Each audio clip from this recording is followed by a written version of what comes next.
tukuyimusa Katonda alwana entalo zaffe, tukuyimusa Katonda akola ebyewuunyisa Mukama, tukuwa ekitiibwa Mukama, tukugulumisa mwana wa Mukama, waayo obulamu bweri Mukama, omugambe taata nayingidde mu kifo kino Mukama naye nga sisaanidde. Taata Yesu gomaako, kwata ku bulamu bwange Taata Yesu, tuweenenya maaso go Mukama, otusaasire obutasaanira bwaffe bwonna Mukama, obwe tutatuukiridde Mukama mu ndowooza, mu bikolwa, mu kwogera, tukusaba Taata ekisa kye ekindi kitusisinkane Mukama, otusaasire, otukomyewo gy'oli nga tujja maaso g'enkyayo olwaleero Mukama, tubeere nga tusaanidde era buli kiremesa omukono gwo mu nda yaffe tukusaba okitwale, longoosa emitima gyaffe, longoosa mu nda yaffe, longoosa endowooza zaffe Mukama, betusobeza tusaasire, betunyigidde tusaasire, betukoze obubi Mukama tusaasire, ketuze maaso go Mukama, tusaba otusisinkane ssekinnoomu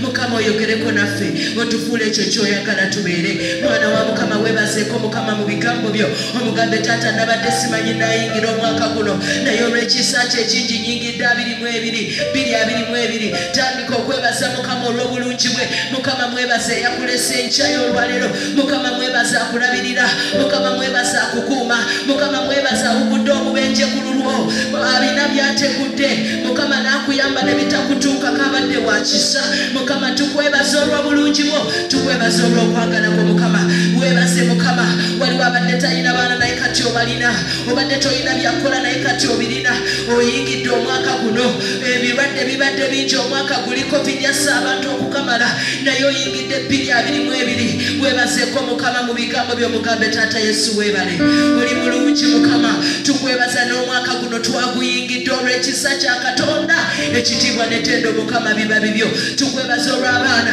tukwebaza olw'ebirabo eby'emirimu, tukwebaza Mukama olw'ebyo byonna by'otukoledde, ebirabo eby'amaka Mukama, tulabye obulungi bwo, tukwebaza Mukama, ekitiibwa n'ettendo biba bibyo Mukama. Kaakano ketuze maaso go Mukama enkyayo olwaleero, tusaba oyogereko naffe Mukama, ffe twewaayo bwewe gy'oli Mukama, gw'otukolemu omulimu Mukama, era nga tuwulira ekigambo kyo Mukama ekitandika omwaka, tusaba Mukama okyuse obulamu bwaffe, oyogereko naffe, ekigambo kyo kisaleesale buli kyonna omulabe kyabadde atadde munda muffe, ebyambalo sitaani bye yali yatwambaza twabirese mu mwaka guli, twambala ebyambalo ebipya eby'obwakatonda omwaka guno 2022. Tusabye Kabaka bw'Abakabaka otwambaze ebibala eby'omwoyo bye tubadde tetulina, otwambaze okugumikiriza, otwambaze okwagala, otwambaze essanyu, otwambaze emirembe Mukama, otwambaze ebibala eby'omwoyo Mukama. Tusabye Kabaka bw'Abakabaka enkyayo olwaleero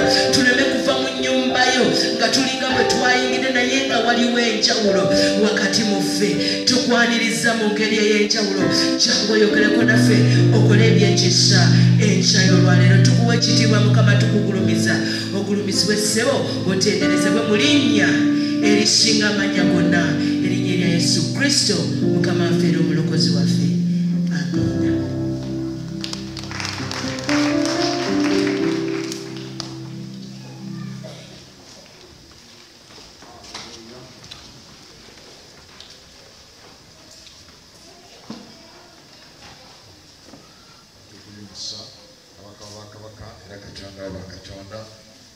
Tusembera ku namulondo y'olwaleero nga tuleesa teeka okusaba kwaffe nga tusaba ekigambo kyo Mukama kyeyongera okwogerako naffe,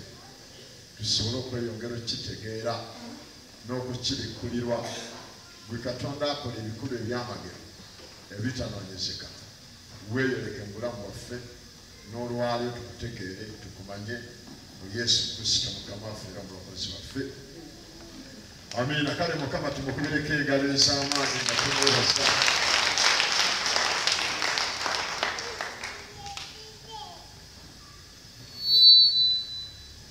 Twebaza omuyinza w'ebintu byonna era Omunnazaaleesi olw'okutukuuma n'okututuusa mu kaseera bwe kati nga tukyaliwo. Yogera nti ayi Mukama nkwebaza olw'okuntegekera obulungi nsobole okubeerawo ne mu mwaka guno era gwetandisa mu linnya erya Yesu, nga bwe ngutandikidde mu kubeerawo okwo era n'agumalirako mu kubeerawo okwo. kikubire mu ngalo ez'amaanyi kigambo ekyo. Njagala okwaniriza abantu nga leero gwe mulundi gwo ogusoose okusabako naffe tubuubireko bwoti. If this is your first time okusabako naffe katubakubireko mu ngalo ez'amaanyi ennyo. Nsanyuse nnyo okubalaba. Mukama batuweere nnyo omukisa mwe bali kujja ate okukuŋŋaanako naffe. Twagala okwaniriza abantu abatiziddwa olwaleero nabo katubakubireko mu ngalo ez'amaanyi. Mulinnya eddungi erya Mukama waffe Yesu Kristo. Twebaza Katonda olwa mwenna babatiziddwa. Ababatiziddwa omwaka guno ate era ne bagenda okukola embaga yaabwe. N'ekyo katukubireko mu ngalo ez'amaanyi. Nga mukubaza mpola engalo mumanyi embaga era twagala okusabira abantu abo Mukama ngeri okukola ebikulu eby'ekisa. Mu kaseera kano era njagala okwaniriza nammwe bannaffe abatulaba abali emitala abatabadde naffe mu kusinza physically naye nga muli naffe virtually. Welcome each and every person in this place. Feel at home mu linnya erya Mukama waffe Yesu Kristo. Kale twagala okugenda mu kigambo ky'olwaleero. Leero lunaku lwe bayita olw'okukomolebwa kwa Yesu. Yesu bwe yakomolebwa era abantu bangi basanga nga boogera ku kigambo ky'okukomola nga bagamba obanga mukkiriza Yesu lwaki ate mwe temukomola? Ife okukomola Yesu okukomolebwa tekyategeeza nti yali atugamba naffe batukomole, naye ekigambo kiri nti olw'okubanga yali yazaalibwa mu mateeka ate nga yali ayagala okununula abantu ffenna, yalina okununula abaazaalibwa mu mateeka n'abatazaalibwa mu mateeka. Amateeka gaali g'abaggwanga erya Isirayiri ery'Abayudaaya bwe baali balina okubanga bagoberera amateeka ago omuli okukomola n'ebintu ebirala. Naye olw'okubanga nabo yali ayagala okubalokola mu bibi byabwe, yalina ate okuzaalibwa mu mateeka, yalina okusooka okubafaanana asobole okubalokola. Kyekitwala Mukama waffe Yesu Kristo okubanga akomolebwa ku lunaku olw'omunaana ng'empisa bwe yali ey'Ekiyudaaya. Omuntu akuuma amateeka yandibadde nga Muyudaaya. Kaakati ffe abaana ba Katonda abajja oluvannyuma tuyitibwa mu kiseera kye batuyitanga abaana abeebolereze, nga omukisa guno n'amateeka tegaali gaffe, naye Mukama olw'ekisa kye n'atulondowayo n'atuleeta n'atugatta ku jjeddere ery'abaana be. Katukikubire mu ngalo ez'amaanyi naffe ne twenyingira mu kubeera abaana be. Ekyo tukyewaliza Katonda. Kaakano lwaki tetukomola? Kubanga okukomola kw'omubiri tekukyusa muntu yenna, naye ekikyusa kikiriwa kwe kukomola omutima. Era abantu bangi batya basumba. Omuntu asobola okutamiira nga siriiwo, oba bwe bamusanga ogenda okulaba nga yeeyokya ennyumba bwe n'eccupa, oyo atya musumba, yogera nti webaakomola kikuta, yogera nti webaakomola kikuta. Naye abaakomola omutima wadde tewali akulaba. Ng'ekyali ku Yusufu yali mu nsi eyeewala, nga teri amumanyi, nga teri amutegeera. Mmwe abaana ogenda ku yunivasite n'ofuuka ekizibu nga teri akulaba, n'ekyalo kyammwe tebakyakulaba. Bw'ozisebe ku ssomero nga bakuteza bitimba, abantu bakuvuga bakuleeta bakukomyawo ekawungeezi, ebisanja bikukima bikutwala bikukomyawo kubanga teri akulaba. N'obeera nga weekwese tolina n'omu akulaba. Naye ono omusajja Yusufu yali mu mbeera nga teri amulaba yenna, ng'era Bayibuli egamba nti n'akemerwa ekikemo eky'amaanyi, omukazi n'amwekemera. Naye omusajja Yusufu olw'okubanga yali mukomola omutima, Yusufu teyayonoona. Kati okukomola kw'ekikuta si kwe kukyusa omuntu. Bayinza okukomola emirundi gye baagala, naye omutima gwe bwe guba nga si mukomole, mwana wa Mukama togenda kusanyusa Katonda. Twebaza Katonda kubanga olwaleero Mukama waffe Yesu Kristo bwe yajja yakomola emitima gyaffe. Emitima Yesu gy'ayagala emikomole. Amateeka tetukyatambulanga go bwe gatambula. Amateeka yali mutwazi. Yali muki? Omutwazi kitegeeza oyo akuvuseeko n'akuleeta. Amateeka gaali mutwazi nga gatutwala eri Kristo. Gatutwala eri ani? era Kristo bwe yamala okujja kyova bwe yagamba atya abange luli mwawuliranga nti tolyanga bintu bino sonya tolya mamba tolya kaniyu tolya pooko tolya bintu byonna ebyo baali baabitugaana Yesu bwe yajja n'agamba nedda bassebo Makko 7:21 okuva ku 20 kugira wansi nedda ekiyingira mu muntu si kye kimwonoona naye ekifuluma ekiva mutima gw'omuntu kye kimwonoona nti yayogera ebyo ng'alongoosa ebiriibwa byonna yogera nti ng'alongoosa ebiriibwa byonna ate Yesu yali mugezi teyagamba nti ebinywebwa byonna teyagamba nti ebikola ki yogera nti alina kyeyali yeepena yogera nti omwenge yali agutugoberamu awo Yesu mugezi teyalongoosa binywebwa bitya yalongoosa biriibwa byo byonna omuntu omu yali ambuuza naye lwaki temunywa mwenge ne mugamba nti sinywa mwenge kubanga ndi kabaka era ndi kabona era Bayibuli egamba nti okunywa omwenge si kwa bakabaka si kwa baani gwe tosoma mu kitabo ky'Abayita okubikkula essula 5:9 Bayibuli egamba nti ne bayimba oluyimba olujja ne bagamba nti osaanidde okutonda ekitabo n'okukyanjuluza n'okubembula obubonero bwakyo kubanga wattibwa olw'omusaayi gwe n'ogulira Katonda abantu ng'obajja mu buli kika na buli ggwanga na buli lulimi n'obafuula obwakabona era bakabaka era bafuga ku nsi kyekitatunywesa mwenge n'ekirala omuntu anywa omwenge olumu abeera tali soba ziteka kubeera soba every time kinagasa ki okujja okuŋŋaana musoma nsaba kunsabirako n'osanga nga ndi mu hangover obanga natamedde toyinza kusanyuka ng'osanze entamedde so twebasa Katonda nti gw'oli wano lwali abantu abasika tebasoma ku lusooka buuza nti lwaki basula bagangayidde abamu babeera mu hangover nabadde awo tuli mu kusaba kw'ekiro tuli mu ssaawa nga 9 nempulira ziikadenge nga ziyingira awo nempulira enzigi nga zeggula ez'emmotoka eno okulira piki nga ziddukanga ezirina ebigere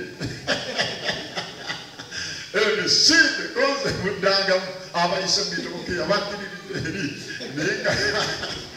mubali okujaguza muki mwaka naye abaana ba Mukama okujaguza okwaffe kwa njawulo twagala okwaniriza Katonda mwaka guno omujja gubeere gwa njawulo yogera nti guno omwaka gugenda kuba gwa kukkiriza mu linnya erya Yesu omusajja gwe bayita Musa yagamba Katonda n'agamba Mukama bw'otagenda naffe totusindika kuva mu kifo kino bikola naye mu kitabo kibayita okuva Exodus ekitabo kiyitibwa Exodus okuva essula eya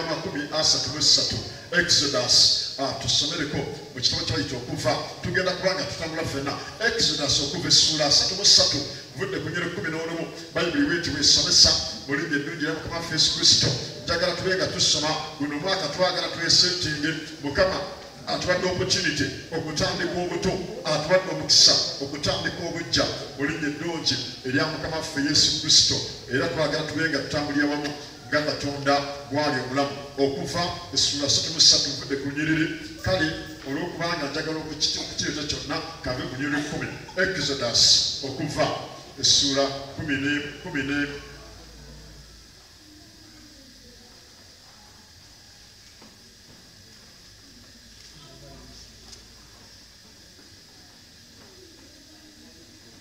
okuva essula 33 nyiri 11 egambye ekya Bayibuli njagala tusome vudde ku lwa 10 nga nzikira wansi abantu bonna ne balaba empagi ey'ekire ng'eyimiridde ku mulyango ogw'eweema abantu bonna ne bayimuka ne basinza buli muntu mu mulyango gw'eweema ye Mukama n'ayogeranga ne Musa nga balabagana maaso ng'omuntu bw'ayogera ne mukwano gwe yogera nti Musa yaliko ekisa yogera nnyo mpulire nga mwogera ne Katonda direct fresh ku fresh ne munyumya ono musajja yaliko ekisa banna ekisa kyali kyanjawulo ekyali ku musajja wa Katonda ono era mwe njagala okubategeeza olunaku olw'olwaleero ekisa kya Katonda naawe ekikusabira Mukama akikusuuleko omwaka munyumyeko ne Katonda yogera tugenda kunyumya ne Katonda tugenda kutambula ffenna ngenda kumulaba agenda kunjigiriza kakati ntagala kweyongera kusoma Exodus ekitabo kiyitibwa Exodus mu Luzungu mu Luganda okuva essula 33 olunyiriri atugambye olw'ekkumi 33 olunyiriri olw'ekkumi verse 10 egambye bweti bayibuli nti abantu bonna ne balaba empagi myezi kulw'ekkumi Mukama n'ayogeranga ne Musa nga balabagana mu maaso ng'omuntu bw'ayogera ne mukwano gwe n'addangayo mu lusiisira nate naye omuweereza we Yoswa omwana wa Nuuni omuvubuka teyavanga mu weema. Musa n'agamba Mukama nti laba ondagira nti twala abantu bano n'otoŋŋanya kumanya gw'onootuma wamu nange naye wayogera nti nkumanya erinnya era walaba ekissa mu maaso gange kale kaakano nkwegayiridde bwe mbanga nalaba ekissa mu maaso go ondage amakubo go onkumanye ndyoke ndabe ekissa mu maaso go era lowooza ng'eggwanga lino bantu bo n'ayogera nti amaaso gange galigenda naawe ey'Oluganda ekiyita maaso ey'Olusungu ekiyita my presence shall go with you okubeerawo kwange kunaagenda naawe erinnya lya Mukama lyebazibwe. Okubeerawo kwa Mukama kutusindika era kutusobozesa okubanga tugenda kubeera banjawulo ku bantu abalala bonna. Yogera nti ayi Mukama, yogeza maanyi naawe gamba nti ayi Mukama mu linnya erya Yesu nkusaba okubeerawo kwo kugende nange mu linnya lya Yesu. Kikubire mu ngalo ez'amaanyi ekigambo ekyo. Puresensi ya Katonda esobola okutambula naawe era kyekigenda okukola enjawulo omwaka guno. Nze sijja kugamba guno omwaka gugenda kubeera gwa kulinnya bbaati, gugenda kubeera gwa kuvuga mamotoka manene, gugenda kubeera gwa bugagga n'ebirala. Sijja kugamba ebyo, njagala kugamba kimu nti nze kyenkusabira guno omwaka nsaba Katonda abeere naawe. Omusajja yawandiika mu Zabbuli 23 n'agamba bw'ati, Psalm 22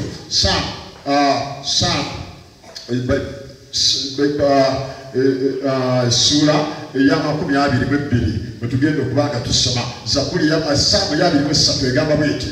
Mukama ye musumba wange seetaagenga, angalamiza mu nnundiro ery'omuddo omuto, antwala ku mabbali ag'amazzi amateefu, akomyawo emmeeme yange, annuŋŋamya mu makubo ag'obutuukirivu ku lw'erinnya lye. Newankubadde nga ntambulira mu kiwonvu ekyekisikiriza eky'olumu esiri kyakabi konna, kubanga gwe Mukama oli wamu nange. Katuwuliriza, tugenda kutambulira mu mwaka guno, simanyi bisoomooza birimu n'ebizibu birimu simanyi, naye kimu kye twagala okusaba nti okubeerawo kwa Mukama kubeere naffe, kubanga Mukama bw'anaabeera naffe ne mu kiwonvu ky'ekisikiriza eky'olumbe tugenda kuyitamu nga tutufudde mu linnya erya Yesu. Tugenda kuyitamu nga tumoga nga tutambuza maanyi nga luzikubira endala eza Yesu ng'omugala. Mukama njagala atambule naawe omwaka guno.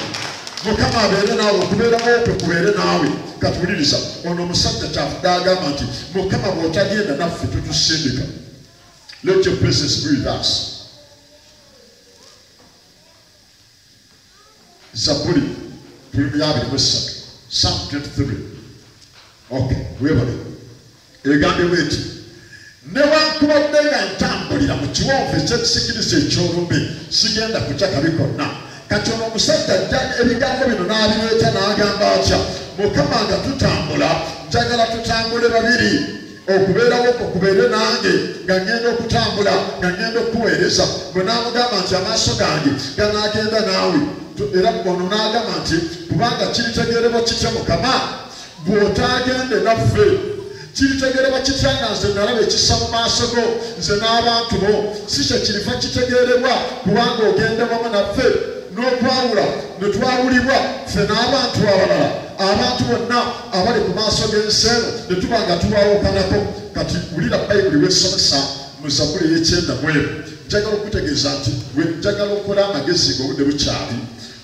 weekwata omusajja ono Katonda mutambule mwenna. Psalm 91 ngenze mu Zabbuli endala, natambudde edda tugenze mu Zabbuli eya 9 bweti bwesomesa. Psalm 91 Zabbuli 9.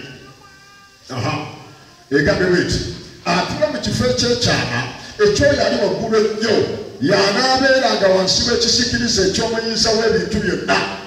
N'ayogeranga ku Mukama nti oyo kye kiddukiro kyange, era kyekigo kyange Katonda wange gwe neesiga kubanga oyo y'anaakulokolanga mu mutego ogw'omuyisi ne mu kawumpuli omubi.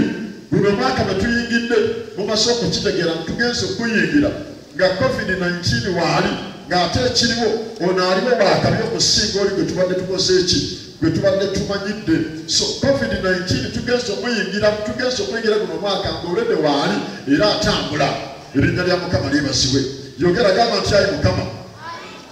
nkwegayiridde nsaba olwaleero yogereko nange era mmanyi nga mu mwaka mwenyingira mulimu ebizibu mulimu endwadde naye olw'okuba ogenda kubeera nange ne mu ndwadde zino sigenda kufiiramu. Ekyo kikubireko mu ngalo ez'amaanyi mu linnya erya Yesu. Bayibuli eyongera okusomesa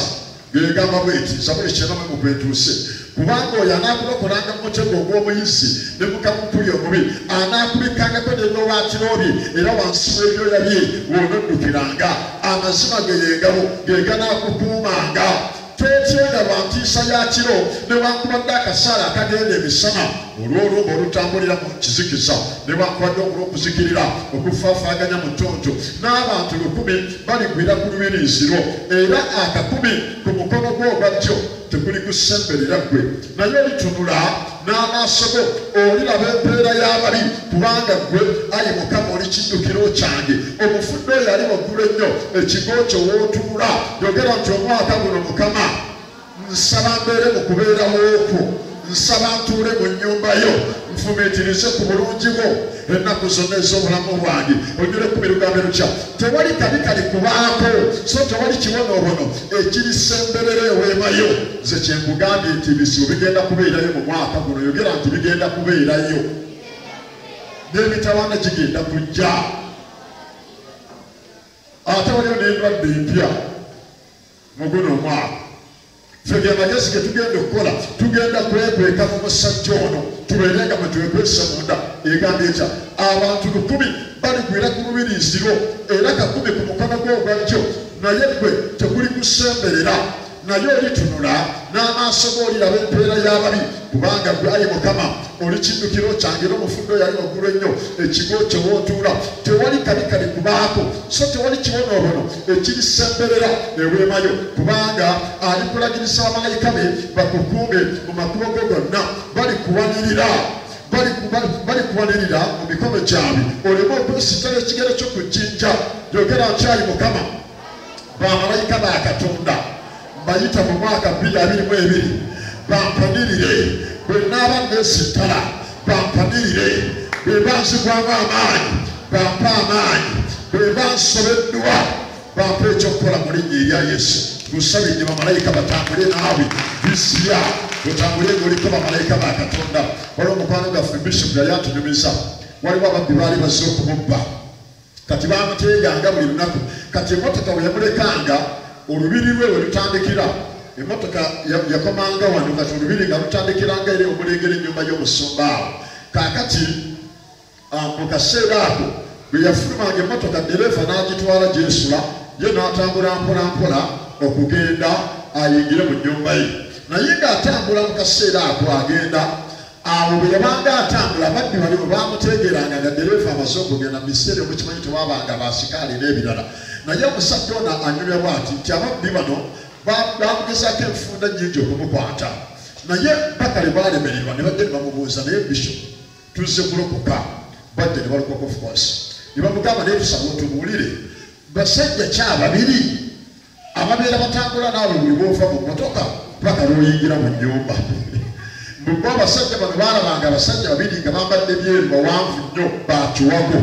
nga batambula naye omweno n'omweno ne batambula paka bwe yayingiranga mu nnyumba bwe ne babula. Kati abasajja bamuteegerangawo naye ne bamulemwa yogera nti bwentyo bwe ngenda okubeera buno omwaka ngenda kubeerako ejja erikuuma mu linnya erya Yesu. Waliwo omusajja wa Katonda bamuyita Elisa yasaba n'agamba Mukama gusaba okugula amaaso ga Gekasi alabe ekinneetoolodde saba okugula amaaso ga Gekasi alabe kiki ekyetoolodde obulamu bwange kubanga tamanyi nti ndiko ejja eddene. Waliwo bamalayika abanneetoolodde mu kitabo kibayita bassekabaka Second Kings bassekabaka Second Kings bwe tugenda okubanga tusoma olwaliro essula ey'okubiri essula ngenda kusoma ya mukaaga sorry bassekabaka ekyokubiri 2 Kings chapter 6 mudde ku nyiba 10 kansoma nzikira wansi guno omwaka nkusabira Mukama agenda kutussaako eggye eritukuuma era osabye bamalayika ba Katonda okubanga beetooloola obulamu bwo mu linnya erya Yesu Kristo omwana wa Katonda omulamu 2 Kings bassekabaka ekyokubiri essula nsoma kati ya mukaaga nga nzira wano wansi 2 Kings chapter 6 olugeri envudde ku lwa 10 nga nzikirira wansi bweti bwegambye nti kabaka wa Isirayiri n'atuma mu kifo ekyo omusajja wa Katonda kyamubuulidde nga bamubuulira n'awonera eyo emirundi si gumu si ebiri awo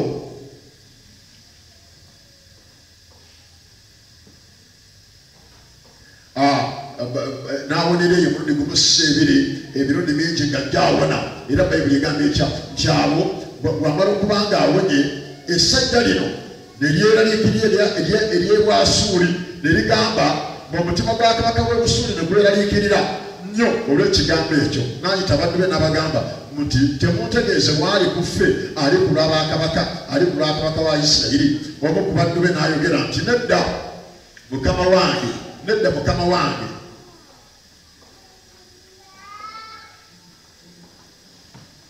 n'ayogera nti nedda mukama wange naye laba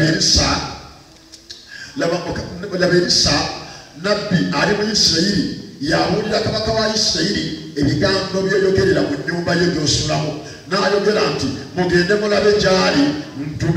mutume mukime ne bamubuulira nti laba ali mu Dosani yogera nti katulabo baanaamugjayo yogera nnyo mpulire kabaka sseba atuli bakwate Erisa nabbi wa Katonda awo n'atumayo embalaasi n'amagaali n'eggye lingi ne bajja ekiro ne bazingiza ekibuga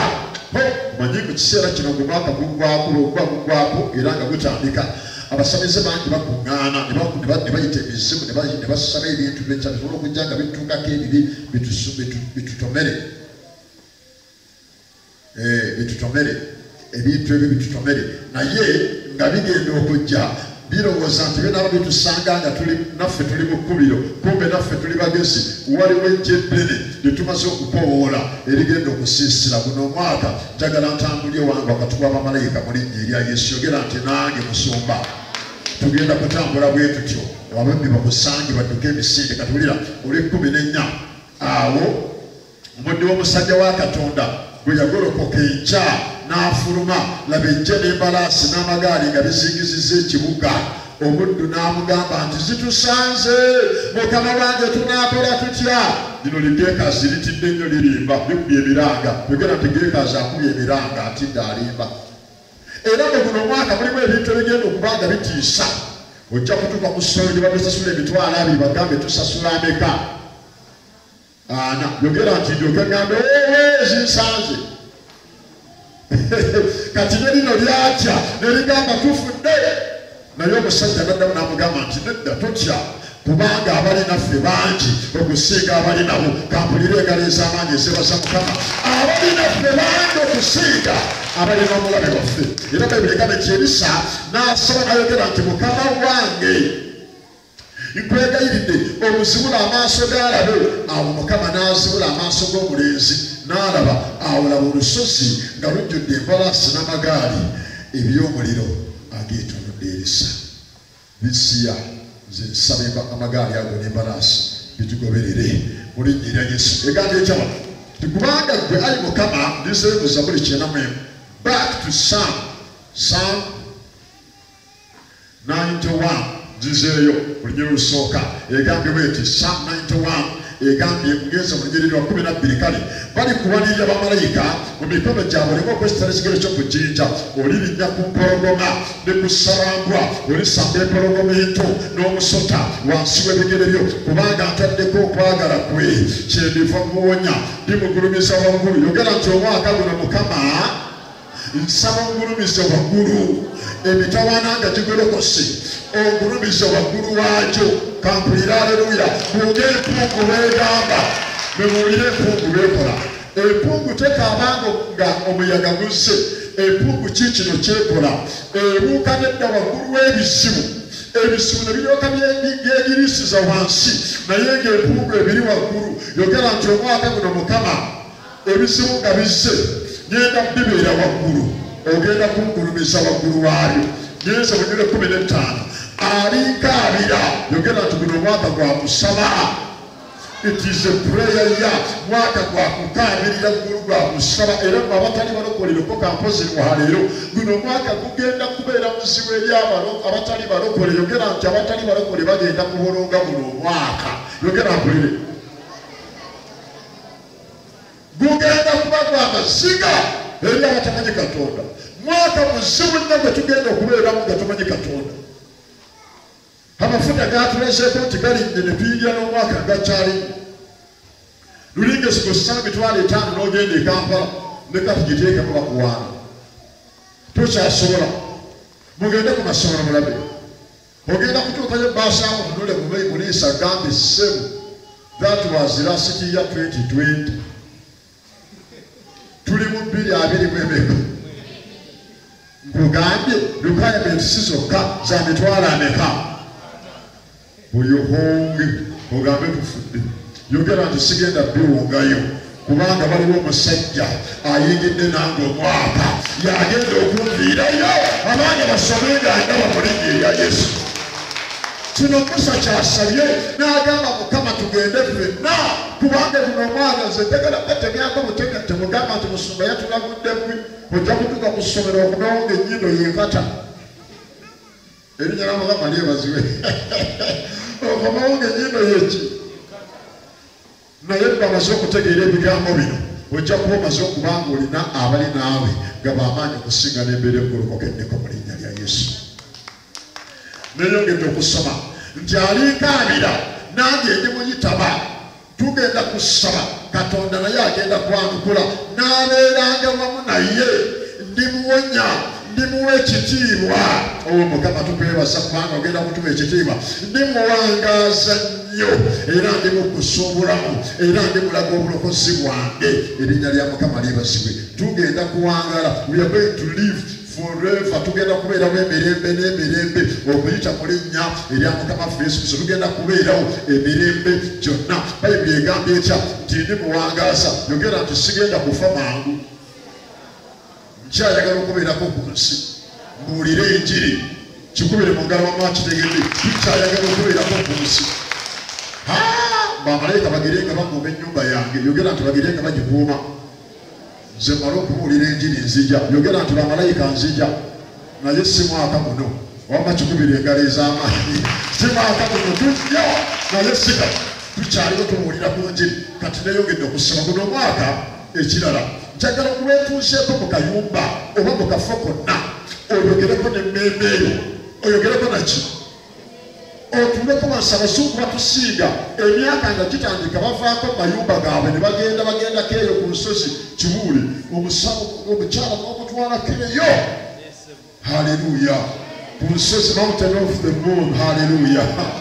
ne mubeera eyo ne mufumiitiriza omwaka guno tugenda gukola tutya. Abazungu batusingira ebyo afunayo time n'agenda atuula n'agamba bizinesi yange ebadde etambula eta guno omwaka ebadde tetambula bulungi ebintu gundi ne gundi bye nasuubula bimazeeko omwaka nga bikyali masa kitegeeza ebyo tebirina katale ebyo siddamu kubireeta n'obala funa time okutuulako wansi yogerako n'emmembe eyo tandika okubuuza Mukama biki ebiganye kiki kyembadde nkola omwaka guli nga kibadde kinnemesa okusembera kumpi naawe ku luno kifiise amiina. Guno omwaka tuulako mu kasonda wali funayo akayumba muweggalira oyogereko n'emmembe eyo wezzeemu amaanyi. Bayibuli esomesa ety Abafilipi essula 4 Philippians chapter 4 verse 13 Abafilipi Philippians eyogera bweti Philippians chapters 3 bweyogera Abafilipi bweti bweyogera Abafilipi essula 4 chapter 4 verse 13 Philippians bweti bweyogera bw'onaatula mu kasenge kali k'embugandi bino bye bigambo byenjagala weeyogereko nabyo yogera nti ebigambo babituwadde atalina zigenda ku mountain of the moon funa akatebe kafulumye ebweru ku makya amiina tuula salako enyama mukama lyebaziwe ofumiitirize ku bulamu bwo kino zenjiririza enjagala weegambye ng'otuddeko ebweru abaana abagenze ku mazzi zenjiririza enjagala oyogereko n'omutima gwo ziizi Bafilipi 13 ate bino byogere buli ku makya keera ku makya spirit yourself biliko okwogerako n'emmeemeeyi weeyogereko yogere bigambo bino egambye ekya 13 nyinziza byonna mwoyo ampa amaanyi ey'oluganda ekikola bwetyo ng'eringa ekitadde mu past tense ey'oluzungu egamba ekya I can do all things through Christ who strengthens me yogera nti nyinza okukola byonna mwoyo Yesu ampa amaanyi sino senjirizo ino kwegamba ng'omwaka gutandika erinnya lya Mukama lyebasibe oyogere ate n'ekirala bang'ekirooto guno omwaka Mukama akuwadde omukisa okutandika afresh okutandika obujja kati baako nekyowandiika oyagala kuzimba nnyumba gikolere pulaani mugitimbe wali bageti z'embaga muzikole gawuni muzeegezeemu mukyala dokita Kivule genda gawuni muzambale ng'agundi mukyala wiraliwo emugonvugonvu yogera nti nze agenda okufumbira omwaka guno yogera mpulire genda mu gawuni eri gye bazitunda zeegezeemu laba ban'ekirooto bakube n'ebifaananyi obikumyewo ewaka obitimbe wali omwami agambe Katonda wange tewagamba nti wali wafumbirwa nga sinnakuwasa omugambe nedda bwentyo bwe ngenda okulabika mu mbaga yaffe omwaka guno 2022 bayibuli kyenkema Mukaabakungu bayibuli nsomesa ng'egamba ekya bana ekirooto kikwate kyole ku bipande kiwandiike ku bipande kitimbe abanaakiraba badduke embiro bajje okukituukiriza Mukama asindika abayambi abagenda okuleeta ssente abagenda okuleeta obugagga abanaakusanga ng'ozimba bagambe kuwaddeyo amabaati 50 kuwaddeyo obusawo 10 kuwadde emitayimbwa tatanamba abagenda okuleeta ebigenda okuzimba okwolesebwa bagenda bireetanga kiri kyoyagala okubeera nga wakitimba aleluya bayibuli bwesomesa Mukaabakungu essula 2 kwata okwolesebwako kwole ku bipande okutimbe abanaakulaba badduke embiro nga bajja gyekuli erinnya lya Mukama lyebasibe Mukama kikyakuyitidde olwaleero njagala otuleko wansi bana ekirooto omwaka guno yagala kumalako ng'olina biki okoze biki buli kwota yonna togisaagisa ey'omwaka tosaagisa ddakiika zo tosaagisa ssaawa zo tosaagisa wiiki yo na lunaku lwo katuwuliriza eddakiika eseconds zezikola eddakiika zezikola essaawa zezikola olunaku lwe lukola wiiki yekola omwezi gwe gukola omwaka buli sekendi yo togizanyisa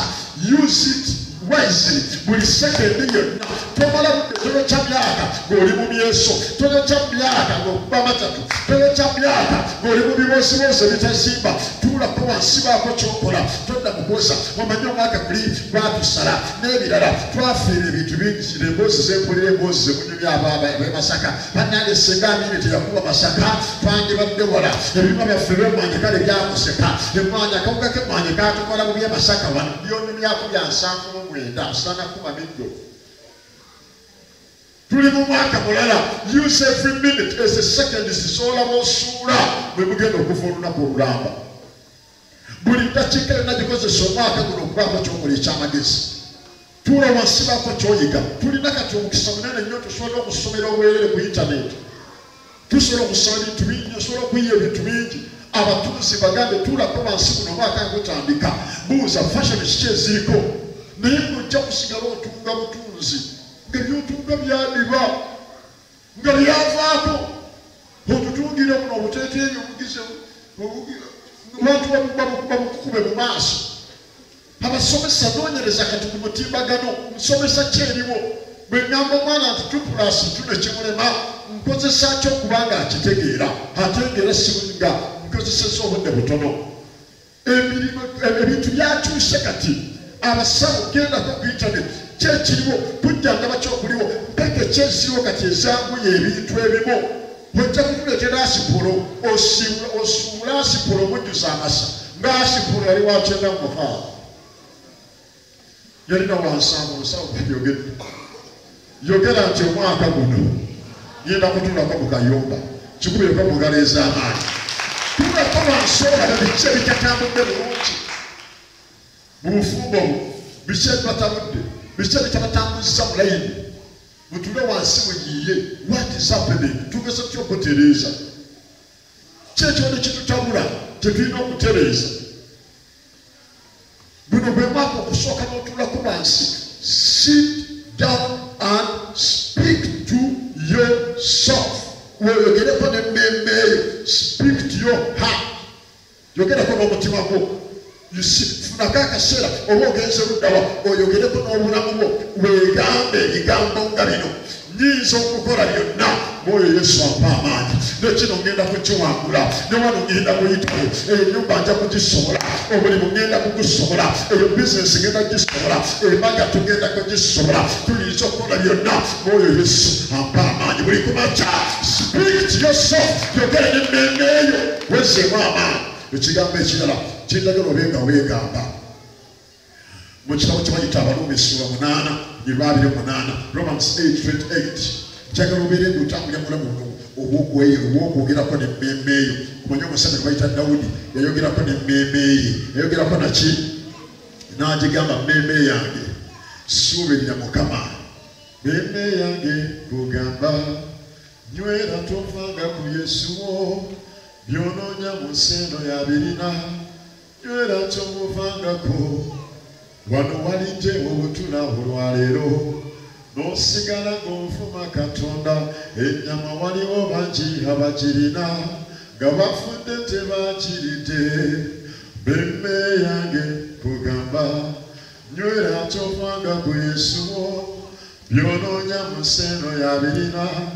nywera tomuvangako emmeme eyo gigambe wulira 8 nyenso ekyo bayita Abaluumi essula 8 Romans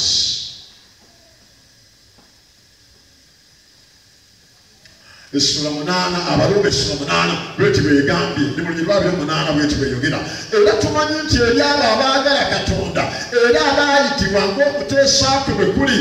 ebintu byonna abakolera wamu olw'obulungi kikubire mu ngalo ez'amaanyi ekigambo ekyo obugambo ekyayi Mukama byonna ebinambeerako mu mwaka guno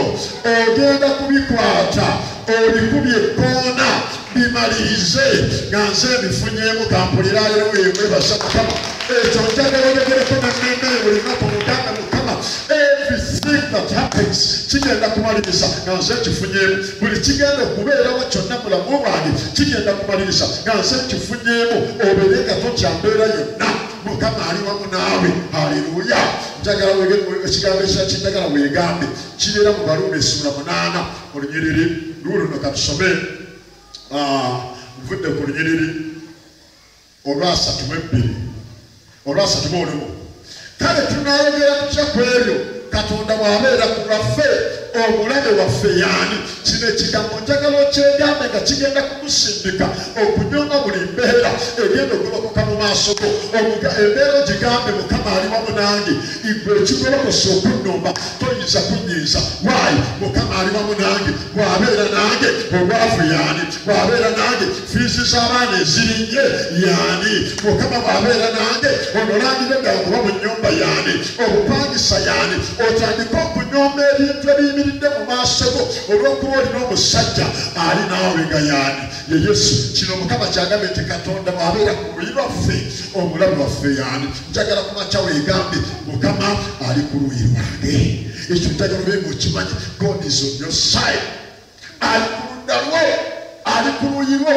God is on your side ali kumpi naawe saagala otambule ng'olowooza nti oli wekka yesala yetusabye nga tutandika nti Mukama omwaka guno leka okubeerawo okole buli ku makya sooka weegambe ebigambo bino mwabadde gundi yankudaalira gundi teyansomesa maama teyansomesa taata teyabeera nange era bannange singa nasoma n'ebirala bingi singa tebansuula eno nze mmanyi omuntu yandibadde omutuufu okwemulugunya n'okwejjusa yandibadde Yusufu yandigambye kale singa baganda bange tebansuula mu kinnya kale singa tebantunda mu Potifaali kale singa tebansiba mu kkomera byonna teyabyogera yuya bwe yayogera 5:2 nammwe mwali mwagala okundeetako ebibi naye Katonda yali ayagala okundeetako obulungi ng'era bwe kibadde okuwonya abantu abangi baleme okufa nti you intended it for bad but God intended it for good. Mukama yakigenderera ebisibe byakubeerako sitaani yali abikose bikukole mubi naye Mukama yabigenda bibeerewo kubanga abantu ab'amakulu mu crisis bebafunira omukisa. Nze ndaba abantu nga batambula beekalakaasa ku nguudo. We want jobs. Twagala mirimu. We want jobs. We want jobs. N'ebipande mu bbanga. Gavumenti etuyambe. Museveni twagala mirimu. Abange pulezidenti atuyambe. Twagala mirimu. Tiyagaasi nayingira wetu. Ebirala n'ebikonde amacupa n'ebirala. Naye waliwo abanyumira. Nti mu kavuvugana ako ng'abantu bagamba we want jobs. Wabeeramu abakazi n'abasajja balina amagezi batama ne balafu waabwe yogera nti waaki kugusa bano abaleekaana olowooza abaleekaana tebanywa abakowagu bagusa aleluya mu kavuyo kano bali babakolera ssente erinnya lya Mukama lyebazibwe yogera nti tewali muntu ku nsi atalina mulimu todamula kulyogera nti tolina mulimu emirimu mingi nnyo gyosobola okukola abamu mukinyooma singa nkugamba nti genda oseke capati ojagala musoma ndeka nawe nasoma kubanga gwobwongo olukugamba butya nti capati bwe ntogera kusiika capati olowooza nti nkugamba kubeera mu kakalaayi wali emyaka 4 oli kakalaayi capati so sentogerako nyiso sigako sitwala ku level endala n'obeera nga bakyama kusoeramu ebidala bya capati ya 40 olina ku luguudo olwo olwa Mmeeri olina ku ludda emateete olina ku ludda eriwa bayita emateeri Kiwangala kuliko abasiika yogera nti ebidaala gyange n'olumba yogera nti nnumba ekinoni olinamu ebidala bya capati ameka 2 lyantondo olinayo 2 Nyendo ebidala bya capati ya 50 Masaka City bidala 30 kya capati nga ekirooto kyo kiri awo omanye ekitutaano mu Africa twagala ebintu byetukola bisigale nga biri ku level y'emu tetulowoozako kubikulaakulanya wano osanga omuddugavu nga mu kifo ky'okukwata omwana we basige bulungi amandaazi batuge ku level ga paakinga ng'agamba atya abaana bange njagala musome temukola gino emirimu egyaffe egy'ekinaku naye nga Faawo takimanyi nti mu mirimu gy'ekinaku mwaweeredde abaana bano kati kigezi lwaki omwana tagenda n'asoma n'akomawo n'agenda asoma okutabula amandaazi ku ngeri ey'ekikugu alo najja ne mukola amandaazi ne mugapaakinga ne mubanga muguza emasaka yonna amandaazi nga buli dduuka lirimu erindaazi ly'ewammwe yogera nti ffe gy'emirimu tugiyita gy'abanaku yogera mpulire gy'abataasoma tusoma nawe lekakupa mirimu gy'abataasoma kale webale kusoma nga tulina zibulanga ttu webale kusoma nga weegomba okulya emmamba naye nga tosobola kigula yogera nti ffe abataasoma katugende tukola essente nze nakolanga ssente mu baana abaana nga bagamba bangole school fees nga nze nyina ebidengo byange najjanga n'ebidengo byange mu kiraasi mwe bagoba fees wadde omwana kusoma talina fees era yabangamu n'ekikumi ekigula ekidengo mwe batalinanga fees nze mwe najjanga fees nensoma yogera nti abalina amagezi mu crisis balabire omukisa wamma kikubira engalo ez'amaanyi guno mwaka negunaabeeramu ebisoomooza olw'okubanga tulina Katonda tugenda kulabiramu omukisa mbagambye lekerawo okwekubagiza omuntu yandibadde omutuufu okwekubagiza bamuyita Yusufu naye yagaana n'agamba nti mwe mwabikola okunnumya naye Katonda wange yabiganya asobole okumpeera omukisa mu ebyo bayibuli egamba nti omuntu alina amagezi ndowooza bayibuli yeegamba alina amagezi akungulira mu kyeya ate abaabo ne bagamba batya omuntu omugezi akugusa firiigi ng'enkuba etonnya akuguza balaafu ng'omuzira ng'enkuba yatonyirimu n'omuzira n'akuguza balaafu n'ojjukira bujulizi nti abange ekoze enkuba yatonye ng'ate agenze ekyo nkikusabidde omwaka guno Mukama akuwa amagezi agasokuluma mu linnya lya Yesu obeera omwoyo w'amagezi bene n'ebigambo ebikufuluma by'amagezi mugenda okukola interviews ng'olina amagezi agatanoonyezeka ekyo Mukama yakikola. You need him. Bifola abantu abamusitani abasibira eyo tayinza bagenda kubeera mu bifo ebiti. Abamu abasoma kati abantu abasinga ku bantu nga 10 mpozi mulimu abasumagira oba abasigadde waka nga beebase nga basuze mu kusaba abanyiiza obaddirawo naye ku bantu 9 abasumagira oba abasigadde waka nga beebase ku bantu 10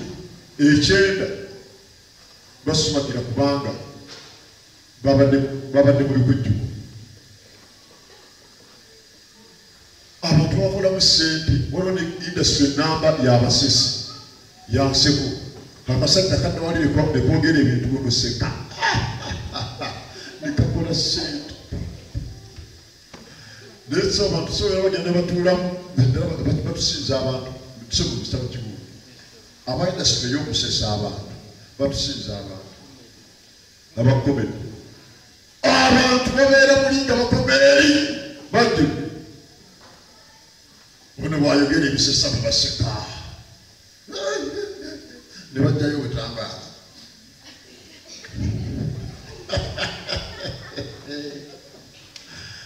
nenkya ne baddayo abantu bakolamu ssente wano mu Uganda osobola okukola ssente empya n'enkadde yogera gamba nti ayi Mukama amaaso gange gano omwaka guno nsawo nga zibuli galaba omukisa galaba opportunities abalala ze batalaba galaba obugagga obwakwekebwa mu kizikiza amaaso gange gano gasseeko ekisa ndaba abalala be batalaba nkikusabidde Mukama akikole mu linnya erya Yesu olabe emikisa abatagiraba. Katubulirize ebyo bimaze omwaka guno revisinga omwaka oguwedde ebintu bikyuse bw'oyogera nti munaatusonyiwa kino tetwakikola olwa covid bajja kukulaba nga olina ekikyamu myaka ebiri gye tufunye okuba nga tubaddemu nga kibadde kya covid gitumaze mu maaso okuba nga twesiitinga nga ne bwe tunayingira ekya covid ebirala 10 nga tujja kusobola okukiyitamu kino kibadde kya example yogera nti example awedde tugenda mu exercise. Haleluya. Katokyaba covid nga kyekwasa era n'abasomesa n'amasomero gaba nga tegaguddeyo abasomesa tebirina excuse gye mutuwa butagenda kusomesa baana baffe. Covid amaze okutulaga how can we do it tusobola kukikola tutya. Abantu bagenda okusurvivinga mu buli mbeera bwebeeramu nga nzibu bubabeera batudde nga bayiiya singa edda tugenda giyitamu tutya. Ffe kye twakola twayiiya dda mateeka kati covid naddamu ne bagamba amakanisa bagaggadde mujja kubanga mumpulira mu kyalo kyonna obusumba gye busaliza kubanga namaze dde okumanya ngenda nsobola kikola ntya nga njogera wano naye ng'ekyalo kyonna ne obusumba bwonna nga mbutuukako ate n'ekimu eky'ekumi ne mukiweereza ebiweebwayo. Nze namaze dde okumanya era bageze beepange nti bagaggala nja kuba gudiikudde nja kuba kukola ki yogera nti ebizibu ebijja tebikutiisa naye bikozese okugenda kuleveddako embeera ebiwejja tukozese nga stepping stone linda kugenda ewaddako revising omwaka guno bwe gubadde revise mwaka guno gwakwongesa ku nnyingiza lwaki ensaasaanya egenda kweyongera alina akabisa akamu gulayo akalala. Erinnya lya Mukama lyebazibwe oyongeze ku nnyingiza okendeeza ensaasaanya obadde buto okugulira mu buwujjo bampeeyo katooti kabutude tooti taba wawaragi akawujjo wabakeka bakabudde badde ndwangamudde badde kabangamudde tooti wawaragi maamanya tooti wabuttu tekikola walagi yaba oba tooti ye tooti zikyaliyo tooti zikyaliyo abange toti sikyaliyo nga bwefuula abatagendayo toti sikyaliyo abantu boogedde mumanya muti ebyafaayo ebigenda mu maaso kati wuliriza ebyo bibadde ogula butto mu kawujjo kyusa kati gula kidomola oba kadomola kubanga oba osuubudde ate ng'era okosa eki osevinze obadde ogula sukaali mu bwota gula kasawo kateeke waka kubanga ne bwotagula kasawo era obwaka ogenda gwerako akasawo oliba wakaweza kati gula kasawo osevinge weewonye n'embiro n'okukubiranga essimu mwami oli luddawa abagenyi basse sukaali yaweddemu nakajigo bwota ngenda kuyisasula mama nakajigo agambye nti bakubanja naye tewasasula akati mugende wakiviiri naye yogera nti ezo mukama obiiponye ebyo guno omwaka gwakusevinga kendeeza ensaasaanya oyongeze ku ki kunyingiza gattayo emirimu emirala baako kyokola ekigenda ogatta kunyingiza mubeeko bwe mukola ebirala kiika kyapatiro zitambuze amandasi mugakole abantu bawano balya naddala mu nkuba yogera nti balyanga busaanyi ekubangeeyo ngaeto gitambuse ebyokulya emberenge muzisiike ziteeke mu buveera zitambuse mu supamaketi zoba lwaki mbawo emirimu gyange gye mbadde njagala okukola emingi bwe gityo mutambuse mudde zisiike ebinyebo bitambuse mu supamaketi mubyetwogera ku bintu ebyo golabanga ebitono yemusuma bangi abaliyo yogera nti yenjogera y'abanaalemererwa yenjogera y'abaki simba ennyanya musuma bulaiti singa anaazikuba mwondeke simba emwanyi akawuka kabagamba akatera okukaza emwanyi kale tutandika okutunga musumba ebyalaani nga tebitera kufuna ababyalaani nga tebatera kufuna nomubuuza guli bwerere oba oyambadde abasumba era nyambadde kyoyambadde batumulira musumba mukyalaani yogera nti guno omwaka mukama onzigula obwongo obugasiye kikusabidde mukama akikole mu linnya erya yesu obe n'amagezi agasukkuluma okuba ebintu nga bya mugaso mukolese obenga sente ozikola mwongeze kunyingiza ebintu byeyongere wali wabeerewo ekiyumba ky'embezi ekiyumba ky'embuzi wali wabeerewo enkoko obeera olina eno kyoyingiza obubi kati bwafuuse wattuuzi nnyo bwenakutuma obubi bwange tonda buleeta ntagala omubi bannange mungweze ntagala omubi nga muweerera ddala oba olina 10 oba olina 2 kuleeti kubanga njagala kati ate yogera nti omwaka guno ayagala gattako nyingiza ekidomola ky'omusulo ekyogw'obubi manyi sente zekigula sijja mbawuliramu naye kyemmanyiiko kyekika wansi wa mitwalo 6 wansi wa mitwalo emeka okalimbe w'obumiyu ensawo manyi sente zegula mwemuddeeyo kati nze neŋŋamba okutunda ekintu addiba balitereka